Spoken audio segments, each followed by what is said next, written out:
Medhi Tabakhi is my guest. So, Medhi, before we took the break, you're in this church. This Canadian pastor, who's a guest pastor, is praying for you, saying you're going to go to an Arab country. And what were you thinking? Like, what's this guy talking about? No, I just ignored those words. I ignored it till the time that I met a Muslim who became a Christian in Dubai, in United Arab Emirates. And not knowingly, I was also carrying a Bible because a lady in Malaysia gave me that gift. So I don't want to break her heart. I took the Bible, but it was an English Bible. So I started reading the Bible because I want to learn English. Okay. Sure. Not knowing about the Bible, learning English. But she also gave me a tape, a recording tape from a pastor, African pastor. And the name of the sermon was Leaving Your Past Behind. And then I was listening to that tape all over again to learn English. So was it a spiritual journey as far as you knew? Yeah. You're just learning English. Yeah, that's right. So I brought the Bible, not the Bible, I brought the tape with me from my own country to an Arab country, and I was listening to it until the time that I met a lady. I became friends, and then eventually we got married. She was from Philippines and Catholic background. Yeah. Catholic background, and my family were against this marriage because this is the first time happening in our family history that someone's getting married with non-Muslim. And then during this course of time, they were against it because they thought that Lucille, my wife, made me a Christian, but it was vice versa. She was, we'd say, nominal Christian? Nominal Catholic. Didn't really No, believe, yeah. Yeah, doesn't have any. I mean, many of our Catholic friends have a strong faith, but she was nominal. Yeah, she was nominal, not going to the church and stuff. But we met a couple, Mark and Malu, and Mark was a Muslim background, atheist, and then become Christian. And then Malu also was Catholic and become Christian, And then both of them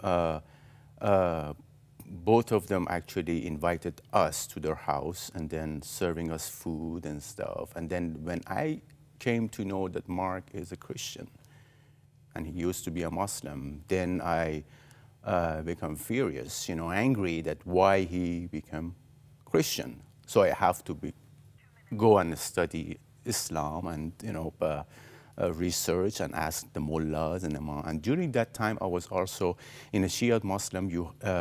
In a certain time, you go to a mosque and then they call it Ashura, and then you go there and then to lead some people. Mm-hmm. Yeah, you're bringing them to the mosque. Yeah. Yeah. So I was in the mosque leading 50, 60 people, and they are beating themselves for a dead imam. Wow. And so you eventually, though, after studying and maybe comparing the Bible to the Quran, you came to some conclusions that would change your life. Yeah, that's right. So they gave me a Jesus movie based on Book of Luke. I watched the movie over and over again, and every time I watched, I cry. And then I started reading the Bible because my intention was to bring Mark back to Islam. It took me 3 months. That struggle because the moment I go to Mark's house, there is an atmosphere, which I can call it right now, is a love atmosphere that zip my mouth, that I can't talk to Mark anymore regarding, Islam and Christianity and stuff. But he was talking to me and he was praying for me. And then long story short, he brought his pastor to our house, and then I said to the pastor, I'm confused, I can't reject Islam, I can't reject Christianity, I can't deny Christianity as well, so I will accept both religion because they talk about God and stuff. And he said, no, it should be one, because there is contradiction, between these two. So he said, why don't you pray?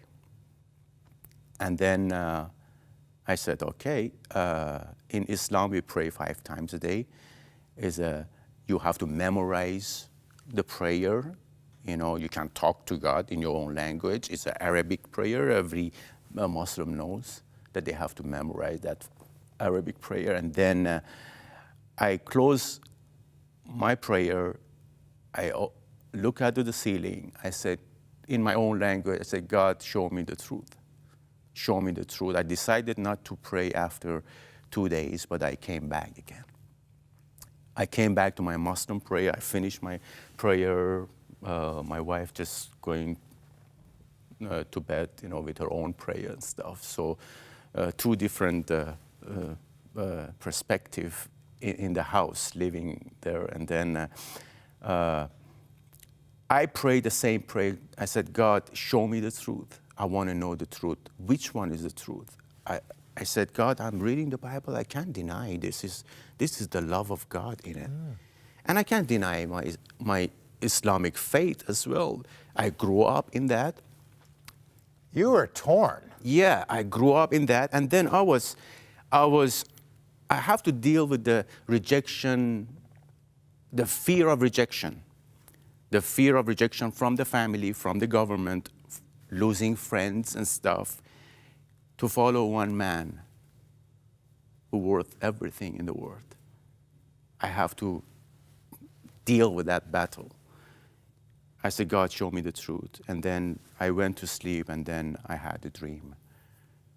And when I woke up from that dream, I felt the presence of the Lord behind me, pushing me forward, saying, Medhi, go forward and do not look back. And you have not turned back since. I have not turned back. You're pastoring now. You're leading people to Jesus. That's right. Well, thank you so much for sharing your story. It's inspiring. You know, God is doing amazing things in the Muslim world, in your country, Iran. It's phenomenal what we're seeing. And again, thank you for sharing your story. Yeah, no problem. And we'll have more of 100 Huntley Street right after this.